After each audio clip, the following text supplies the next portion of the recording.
Prêcher la croix, cela est relativement facile, mais vivre la croix, être saisi par l'Esprit et conduit au calvaire.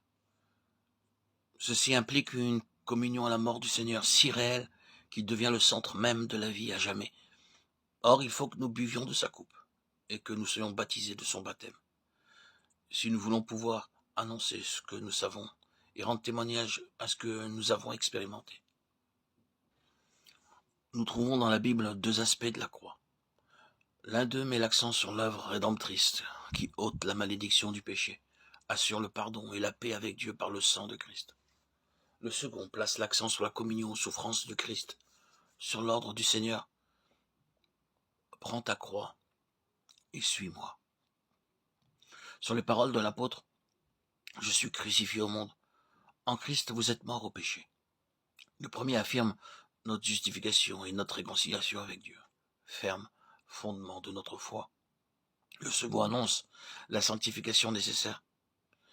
Par la conformité à la mort de Christ, nous mourrons au péché et au monde, et expérimentons en même temps le pouvoir de la croix pour briser la puissance du péché en nous et sa domination sur nous.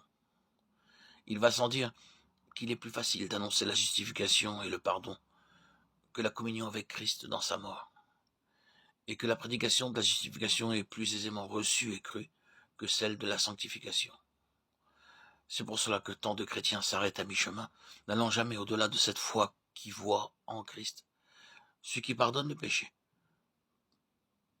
Parlez-vous de communion à ses souffrances, de conformité en sa mort? Ils sont effrayés et reculent. Ils ne veulent pas renoncer à eux-mêmes. Et cependant, c'est seulement lorsque l'homme a compris le double message de la croix qu'il saisit toute la portée, tout le prix de sa rédemption.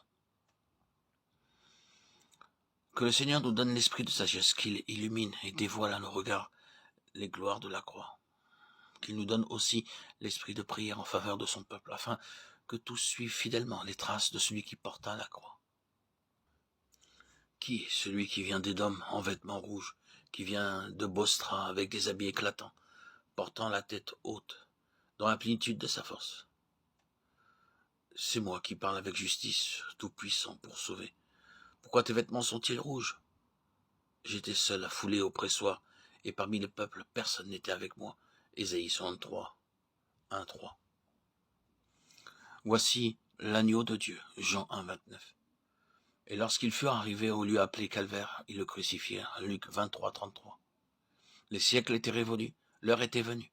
Le sacrifice de l'agneau immolé dès la fondation du monde allait être consommé à la face du ciel et de la terre, au lieu appelé Golgotha, Acte 4, 27, 28. Après la tragédie du jardin d'Éden, par les lois mosaïques, par les sacrifices, par la voix des prophètes, Dieu avait annoncé la croix. Il avait acheminé l'humanité, surtout son peuple Israël, vers cette croix, qui est et demeure à jamais au centre de l'histoire, dont elle est l'axe en même temps que le point culminant. Tout ce qui précède le drame du calvaire y conduit, tout ce qui le suit en découle. Même dans les siècles à venir, jusque dans l'éternité, la croix gardera sa place unique, sa situation dominante. Nous lisons en effet dans l'Apocalypse que l'apôtre Jean, exilé à Patmos, et ravi en extase, vit dans le ciel, au milieu du trône, un agneau comme immolé. Et c'est vers lui que s'élèvent les louanges et pour lui que les rachetés entonnent le cantique de délivrance et d'action de grâce. 700 ans avant que Jésus-Christ ne fût conduit au lieu appelé Calvaire, un prophète sous l'inspiration divine avait annoncé la croix. Il avait annoncé en termes si précis le Sauveur du monde que seuls les aveugles purent manquer à le reconnaître lorsqu'il vint ici-bas, Dieu manifesté en chair. La parole inspirée verse une si éclatante lumière sur le calvaire. Elle décrit de façon si minutieuse et si vivante le chemin de la croix, le sacrifice expiatoire, les souffrances du Christ et leurs fruits, qu'il semble sans excuse ceux qui, tout en connaissant les Écritures, crucifièrent le roi de gloire. Le prophète nous annonce un Christ livré selon la volonté prédéterminée de Dieu, Acte 2, 23. Un Christ destiné à la souffrance, Acte 3, 18. Et lorsque les chefs d'Israël condamnèrent le prince de la vie et le livrèrent aux méchants pour qu'il fût crucifié, ils accomplirent à leur insu ces prophéties qu'on lisait chaque jour de sabbat dans leur synagogue. Il n'a ni beauté ni éclat pour attirer nos regards, ni rien dans son aspect qui pût nous le faire aimer.